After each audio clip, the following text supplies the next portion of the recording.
Assalamualaikum warahmatullahi wabarakatuh.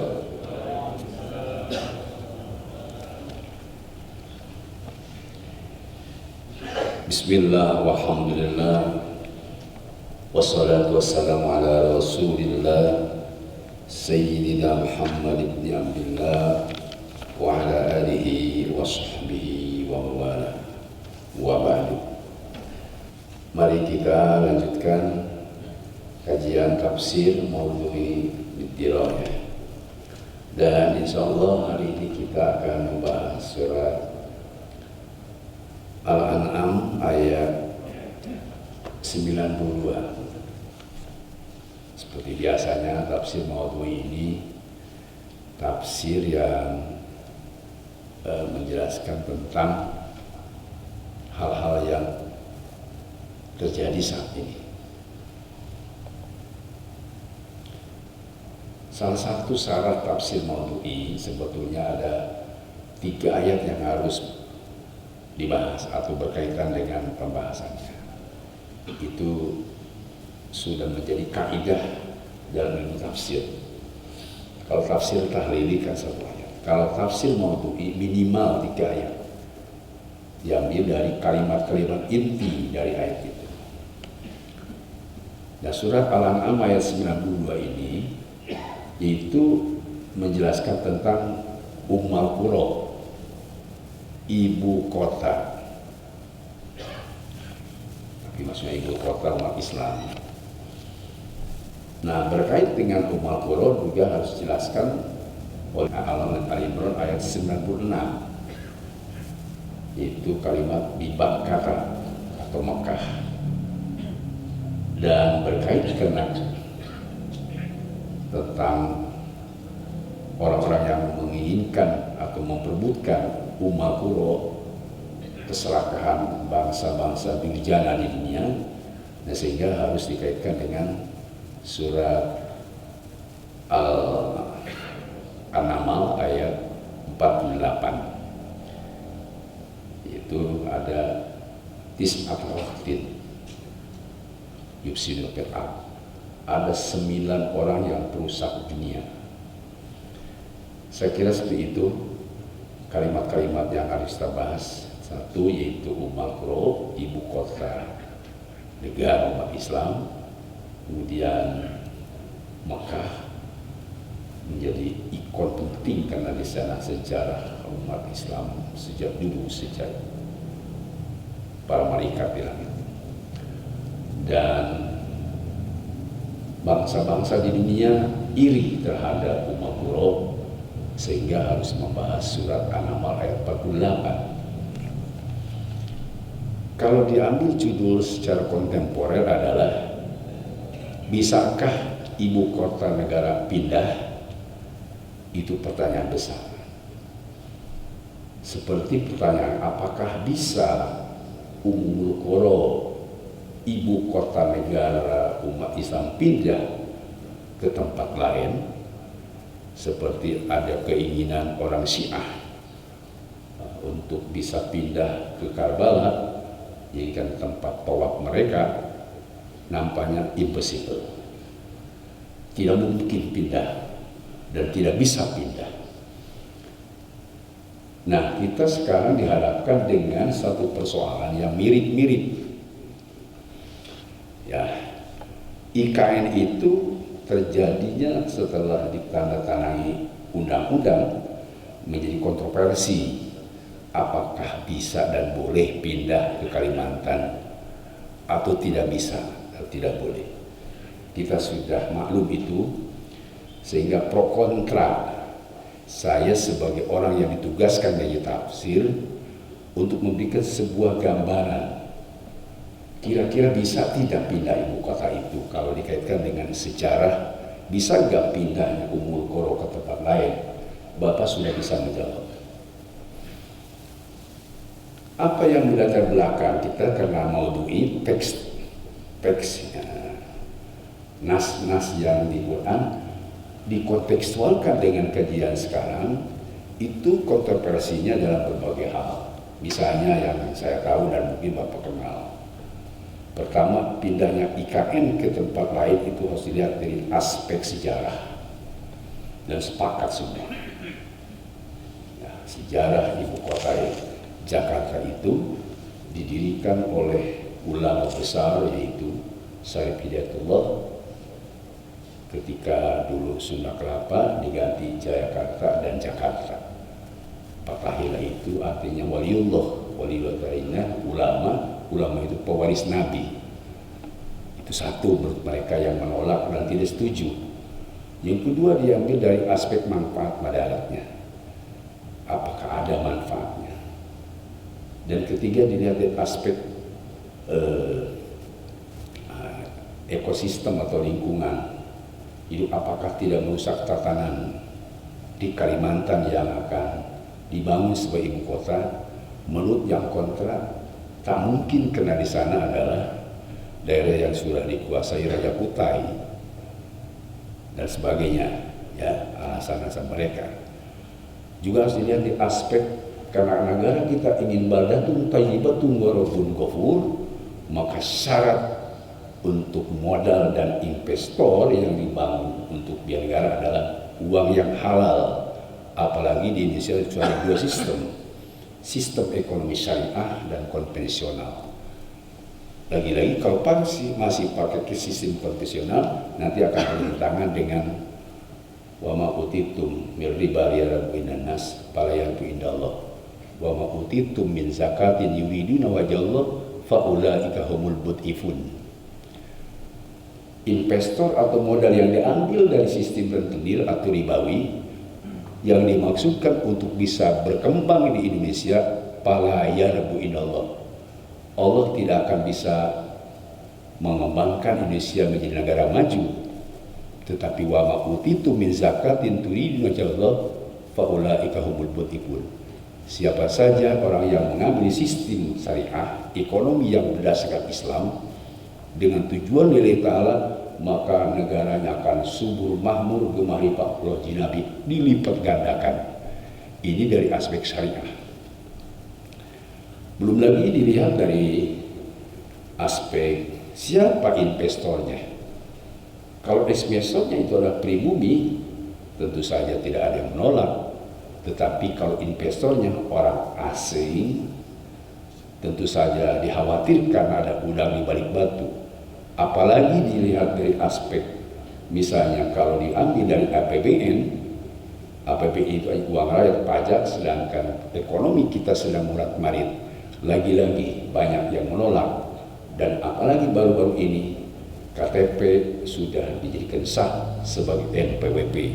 Artinya untuk membiayai ibu kota baru itu dari rakyat jelata yang kecil, karena yang setiap punya KTP wajib bayar pajak. Belum lagi dilihat dari aspek-aspek lain. Misalnya, apakah rakyat itu sudah setuju? Tentu saja kalau ada DPR sebagai wakil rakyat. Apakah DPR yang menyetujui itu semua sudah mewakili? Tentu saja ada beberapa umat Islam dan rakyat yang tidak setuju. Nah, sehingga ini menjadi persoalan serius. Apalagi kalau kita sudah bertubuh hutang dan yang memberi pinjaman adalah yang biasa menghutang, maka ini dikhawatirkan tadi merugikan rakyat Indonesia. Apalagi dari ideologi, kalau memang yang minjamnya itu ada unsur di balik batu untuk menguasai, ini sangat berbahaya. Makanya nanti surah An-Naml bisa menjawab tentang 9 orang yang berbuat jahat di dunia ini, itu dulu yang nanti saya akan jelaskan. Tapi ini artinya kekhawatiran bangsa. Dan yang akan rugi adalah suatu ideologi ketika memang nanti hutang bertumpuk, sistem konvensional tidak seperti sistem Islam. Kalau Islam, wa ini kan adu usrotin panadiratun ila maisarah. Kalau orang yang punya hutang belum bisa bayar, tunggu sampai mampu dia membayar hutang. Sedangkan sistem konvensional tidak seperti itu. Setiap orang yang punya hutang maka ditawari lagi, dan bunga yang harus dibayar bertambah. Jadi bunga berbunga sehingga akan bertumpuk hutang. Dan apalagi dengan isu berapa triliun hutang Indonesia kepada bangsa di luar Indonesia atau bangsa lain, artinya akan bertumpuk hutang, sehingga dikhawatirkan kalau nanti tidak terbayar hutang berarti harus dibayar dengan apa yang ada. Dalam bahasa Sunda, geus teu kabayar kajual imah, ngajual mobil, ngajual motor demi untuk membayar hutang, sebab hutang wajib dibayar kepada siapapun.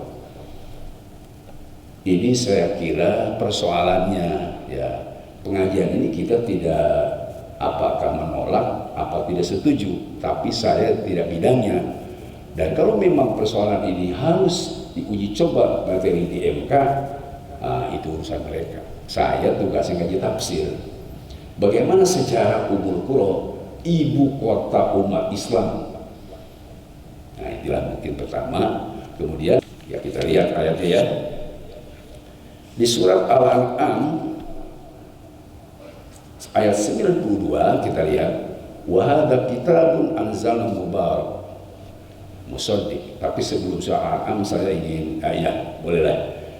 Ada kalimat wa hadza kitab anzalna mubarak musaddiqul ladzi bayani wa litudhi'u al-Qur'an. Jadi Quran yang diturunkan oleh Allah Subhanahu wa taala sebagai pedoman hidup itu di sini ada 3. Pertama, Quran membawa berkah.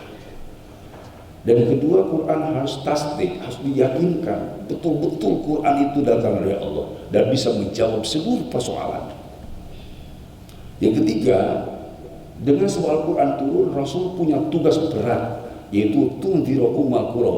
Wahai Muhammad, beri peringatan oleh kamu orang-orang Mekah. Misal waktu itu belum banyak Muslim, sehingga indar. Nabi Muhammad diberi indar, tidak dakwah karena banyak yang kafir, al-musyrik, wa antir asyiratakal aqrabin. Jadi pertama memang perlawanan antara muslim dengan kafir di Ummul Qura itu, ya. Nah, karena itu kita juga harus melihat beberapa kata di Quran. Ummul Qura itu kan sebenarnya jama dari Korea. Korea itu bisa kampung, bisa negara. Jadi padanan kata Qura, Korea itu ada Madinah, ada Bilan. Ya, Bapak perlu nyatat. Ya. Kata-kata Madinah disebut hanya 14 kali. Sedangkan Madainnya itu hanya 2 kali di dalam surat Syu'ara ayat 36 dan ayat 53. Itu kata Madinah, kota. Ya. Terus sedangkan kata Madian itu hanya disebut 10 kali. Sedangkan kata Korea disebut dalam Al-Quran 33 kali. Korea. Kalau Korea Tika 1 kali, Korea Tikum 2 kali, Korea Tina 1 kali, Korea Ten 1 kali. Ahlul Qura yang disebut di dalam surat Al-An'am, Ahlul Qura 17 kali. Sedangkan Ummul Qura, ibu kota negara Islam 1 kali. Itu soal ayat 92. Nah, ini disebut Ummul Qura apa? Nah, kita lihat tafsirnya. Yang pertama, kalimat Quran Mubarak. Ya. Quran Mubarak itu dia bisa kullu khairun liman amana nabi.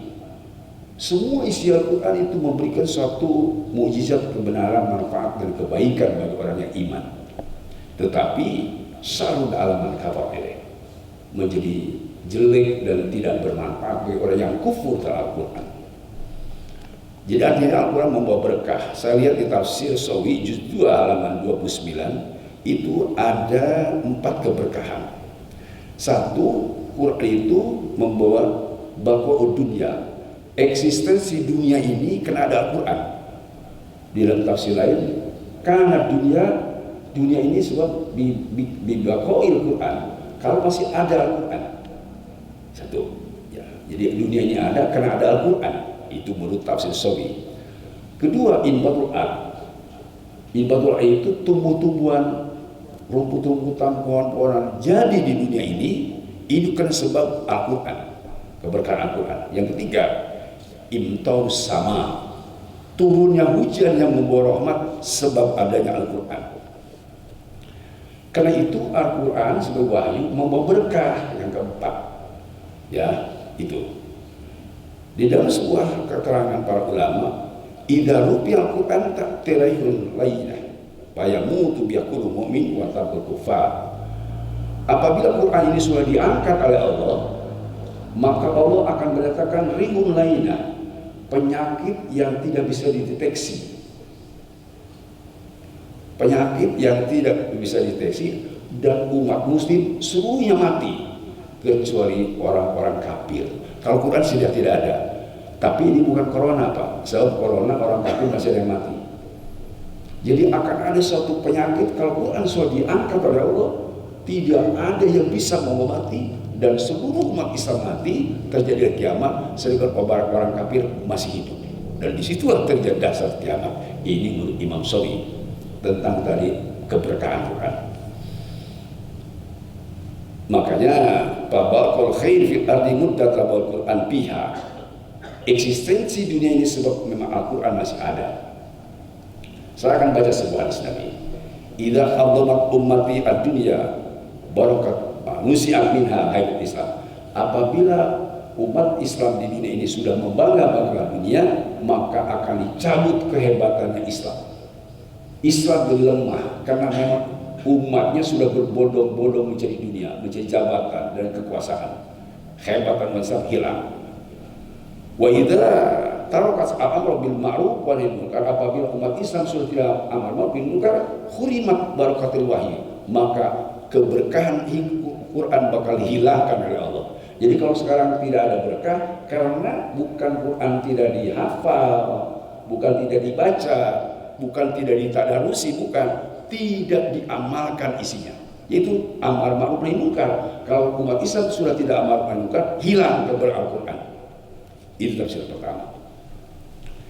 Kemudian yang maksud tadi tinggal umul qura, apa itu umul qura? Umul qura itu nanti akan dijelaskan di dalam surat Al-Imran ayat 96. Tetapi ada kalimat yang menarik. Walitunziru umul qura wa man haulaha. Wahai Muhammad, peringatkan olehmu penduduk Mekah yang kafir itu, yang jadi ibu kota negara muslim. Waman haulahu, dan orang-orang yang ada di sekitarnya. Bahasa tafsir wama itu bila atau negara di sekitar Arab. Jadi Rasulullah tidak hanya bertugas memberi peringatan selain Mekah dengan Romawi dan Persia kalau dulu ya. Kalau sekarang kan Mesir, Iran, Irak, itu masih Arab.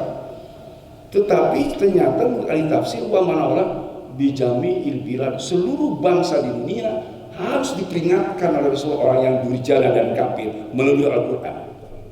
Itu maksudnya di waman haulah, bukan wama. Kalau wama itu adalah bentuk benda, negara-negara di sekelilingnya. Jadi Rasulullah punya tugas untuk memberikan inzar, peringatan kepada seluruh bangsa-bangsa di dunia, termasuk orang-orang durjana di Indonesia. Siapa wakilnya? Ulama. Itu maksud waman haulah. Nah berikutnya tadi tentang apa? Tentang Ummul Qura. Ya, kita lihat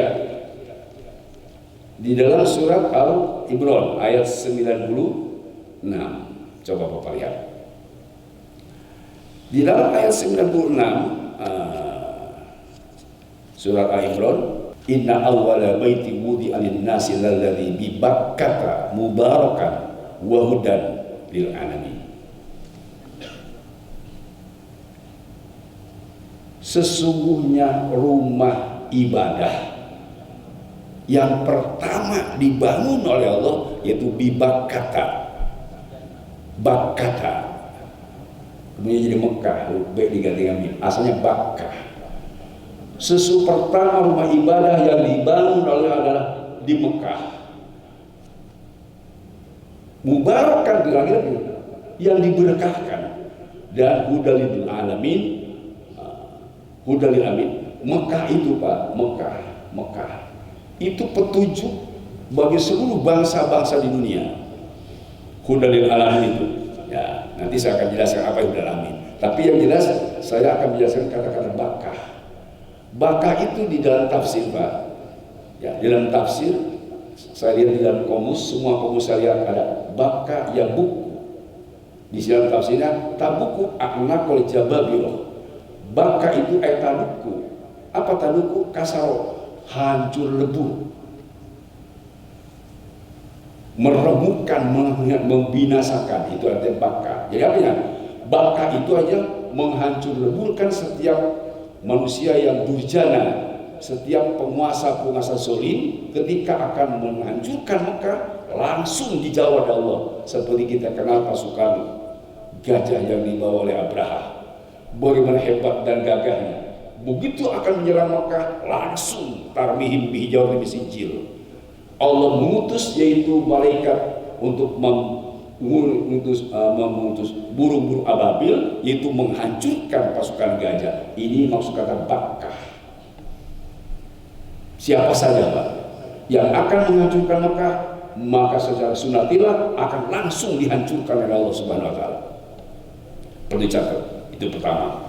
Kedua, kata Makkah itu al-izalah. Kenapa al-izalah? Orang yang beribadah di Mekah tazul dulu, habis dan hilang dosanya. Watamuha, dihapus. Makanya kita berbondong-bondong ke Mekah hanya sebatas untuk diampuni dosa.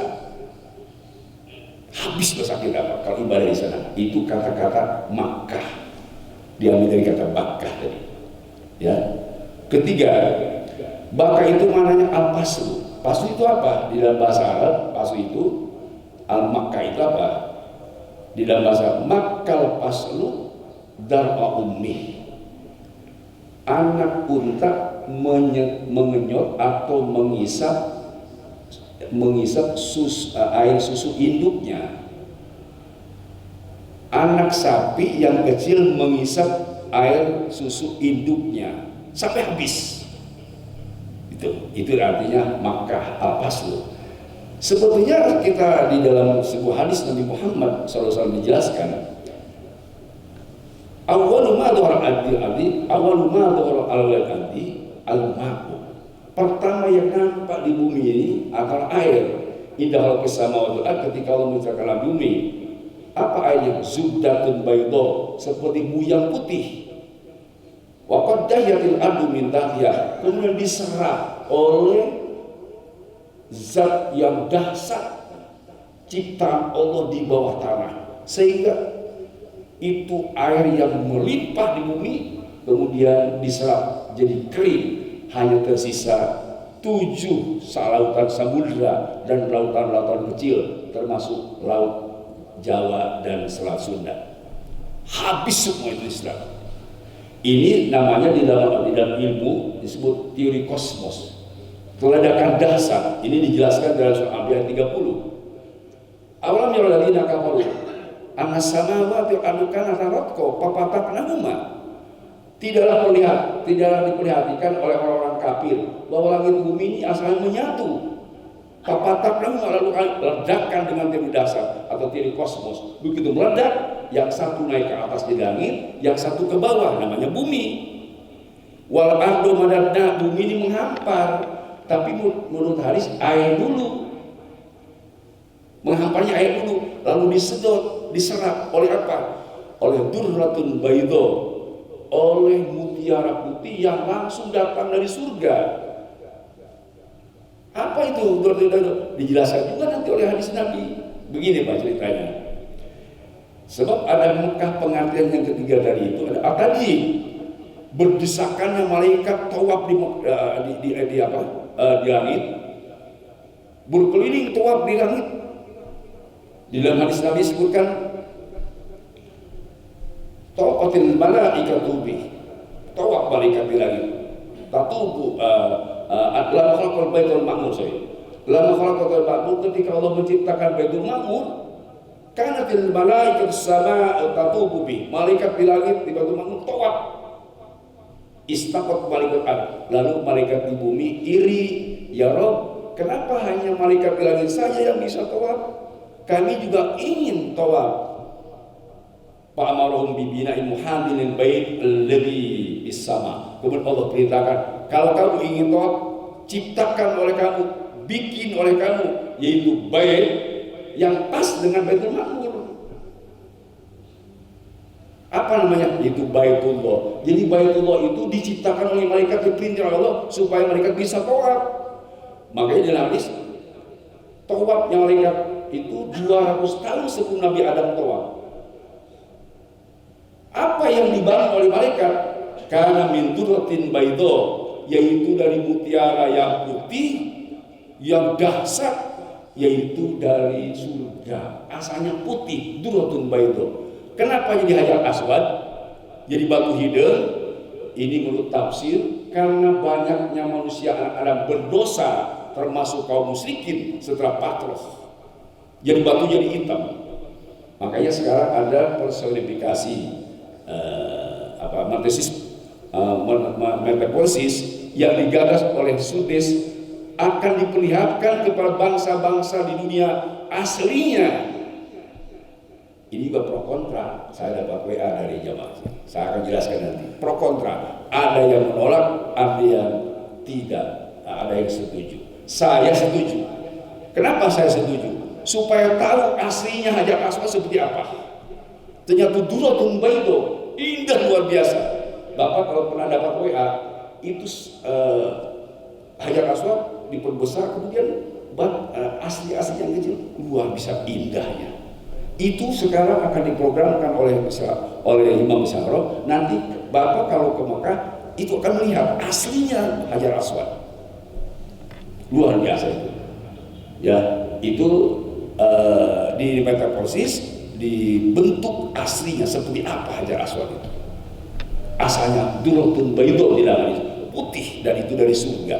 Itulah yang menyerot dan mengisap air ketika dunia ini berbentuk air, diserot, hanya tinggal 4 benua dan 7 samudera, asalnya semua dalam air. Makanya tadi mana tadi berdesakan malaikat. Yang berikutnya, Mekah itu adalah dijelaskan dalam surat Ibrahim, Faj'al afidatan minan nas, ya Allah, jadikanlah Ka'bah ini afidatan minan nas, hati manusia, takwi lain ingin ke sana itu. Pak, yang namanya muslim boro-boro kiai preman dihayang ke Mekah. Saya tanya bapak-bapak, tidak ada yang nggak mau ke Mekah. Sebab itu dua Nabi Ibrahim semuanya ingin bertemu. Dan saya akan cerita, saya perlu cerita kepada bapak. Saya takut lupa. Saya begitu datang ke Mekah, Pak, bengong. Tidak bisa apa-apa lagi, saya melihat Ka'bah. Luar biasa itu. Tarikatnya dasar. Ada saya punya kenalan, Pak. Sekarang pakai pesantren Darul Rahman di dunia. Namanya Haji Isma. Katanya si Haji Isma itu, maaf ya saya sebut namanya karena kan husnul khotimah. Tadinya tidak, Pak. Kemudian dia tobat dan pergi ke Mekah. Luar biasa itu orang, Pak. Cerita kepada saya, kepada teman-teman, karena dekat saya dengan orang tua saya dibawa ke kampung. Dia cerita tentang kaget dan kagumnya melihat Ka'bah. Itu karena memang kalau orang yang sudah diberi tanda menjadi muslim, salah satunya dia ingin pergi ke Mekah. Itulah bapak semua sejarah namanya. Sehingga tidak mungkin ada orang dan mungkin disebut kafir, Pak, kalau ingin memindahkan Ummul Qura, ibu kota negara umat Islam, ingin dipindahkan ke tempat lain. Itu sejarah. Baik. Sekarang kita bahas surat An-Naml hari. An-Naml 48. Wa kana fil madinati tis'atu rahdin yufsiduna fil ardi wa la yuslihun. Dulu ketika zaman Nabi Soleh memimpin kaumnya, ada 9 orang yang selalu berbuat jahat, tak pernah dia berbuat baik. Jahat sekali orang. Apa yang jahat pada belakangnya? Bapak lihat. Ini bahasa Asqoha, Bapak ayat ingat. Ketika orang yang paling celaka bangkit, faqala lahum Rasulullah, cakap Nabi Soleh sebagai Rasulullah, naqatallahi wa suqyaha, biarkan itu anak unta hidup di situ dengan ibunya, wa suqyaha, minum di situ, makan di situ, biarkan dia memang hidup di situ, jangan diganggu. jangan diusir, apalagi dibunuh. Fakadzabuhu, tapi yang 9 orang ini Pak mendustakan Nabi Soleh. Fa'aqaruha, lalu disembelih itu unta. Padam damalik rabbuhum bidambihim, Allah marah kepada orang yang menyembelih unta yang hidup di tempatnya, makan di situ, minum di situ, hidup di situ. Padam damalik rabbuhum bidambihim, pasawwaha, lalu Allah ratakan itu negeri dan tidak kelihatan. Panadaw sahibahum, lalu itu yang 9 orang memanggil teman-temannya supaya menyembelih anak unta itu. Unta yang ayatullah tidak berani Pak. Tapi ada seorang namanya Qadar bin Salim. Sebab yang 9 orang itu Bapak tahu namanya? Belum ya? Ingat, pertama namanya Da'ma, kedua Da'im, ketiga Harman, keempat Harim, kelima Da'ab, keenam Sawab, ketujuh Robab, ke-8 Mastok, ke-10 Qadar bin Salim. Qadar bin Salim ini apa yang berani? Ketika dipanggil patah atau lalu itu unta diikat, diborgol, lalu Pak Akoro, setelah diikat, diborgol, dibunuh, dipencit, digorok. Bapak-bapak semua, itu disiksa, dibunuh, disiksa oleh Allah sendiri, dihancurkan itu negara. Itu hanya sebatas membunuh unta, diikat, digorok. Saya tanya bapak-bapak sekarang, saya tanya, kalau ada orang, karena tadi kan masalah ekonomi Pak, serakah dia. Yang 9 orang ini tidak boleh itu sumur dimakan, diminum oleh unta. Tidak boleh ada unta di situ. Serakah dia ke dunia sampai digorok itu unta. Sekarang saya tanya, kalau ada orang yang serakah kepada dunia, orangnya kiai ditangkap, mu'alim habib ditangkap, guru-guru ditangkap, kira-kira siksaannya seperti apa? Bayang Bapak, yang membunuh unta saja begitu siksaannya. Nauzubillah min dzalik. Karena kita ingat juga sejarah Nabi Muhammad. Selain zaman Nabi Soleh, ada 9 orang juga di dalam surah Anfal 30. Percis sama. Di surah Anfal 30, 9 orang juga.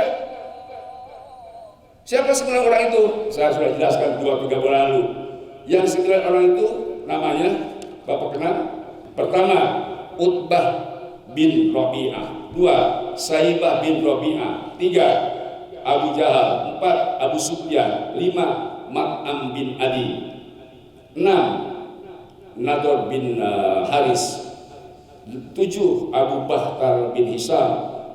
Ke-8, Mat'am bin Aswad. Ke-9 yaitu Syekh Najib. Sudah saya jelaskan, Syekh Najib iblis. Jadi 9 orang itu serakah.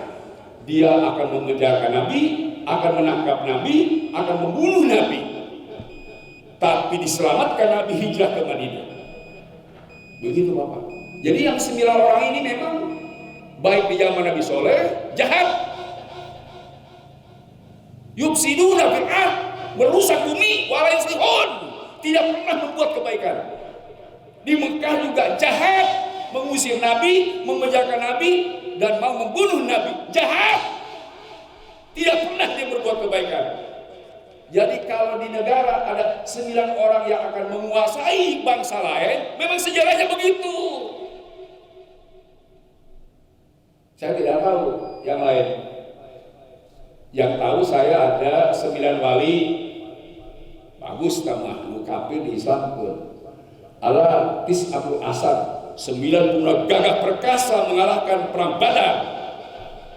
Ada juga Tis'atul Musyikah atau musikin, 9 orang musik yang mau membunuh Nabi, tetapi ada 9 orang yang akan menguasai. Itu perlu diwaspadai. Sebab ini jahat. Saya akan simpulkan Pak pada Sunnah Isa. Apa kesimpulannya? Hikmah dari sejarah ini ada plus minus, ya. Plus minusnya apa? Pertama, umat Islam yang mau memindahkan IKN harus tahu sejarah. Sejarah Jakarta dideklarasikan oleh Waliullah Syekh Syarif Hidayatullah Cirebon. Zapatailah. Dua, ada kesamaannya tapi beda. Di Mekah ada Ka'bah, di Jakarta ada Monas. Jakarta tempat pertama proklamasi kemerdekaan Indonesia. Itu sejarah. Berikutnya, apa berikutnya? Kita harus juga lihat aspek halal haramnya. Kalau aspek yang halal artinya negara Indonesia ingin maju, silakan. Kalau memang yang mau jadi investornya negara-negara yang Islami. Berikutnya, saya akan sampaikan juga hal yang penting. Kita ini bangsa Indonesia dari oleh untuk. Rasul bersabda, an-nasu suraka fi salasa. Manusia ini bersekutu dalam 3 hal. Pertama, al-ma'u, air. 2, al-kala, SDA, sumber daya alam yang ada di tanah. Dan ketiga, an-nar, api. Ini harus dikelola oleh kita oleh untuk bangsa Indonesia. Tetapi saya yakin, insya Allah kita akan dijaga oleh Allah Subhanahu wa Ta'ala. Terakhir, bagi siapa saja yang ingin membarakkan negara ibu kota negara ke tempat lain, satu dari saya, jangan lupa sejarah. 2, kumpulkan seluruh bidang dan ahli agama, ahli arkeologi, ahli ekonomi, ahli apalah semua. Kumpul bareng ngomong. Boleh tidak? Kalau tidak jadi. Saya tidak berhak menolak, hanya perlu tahu.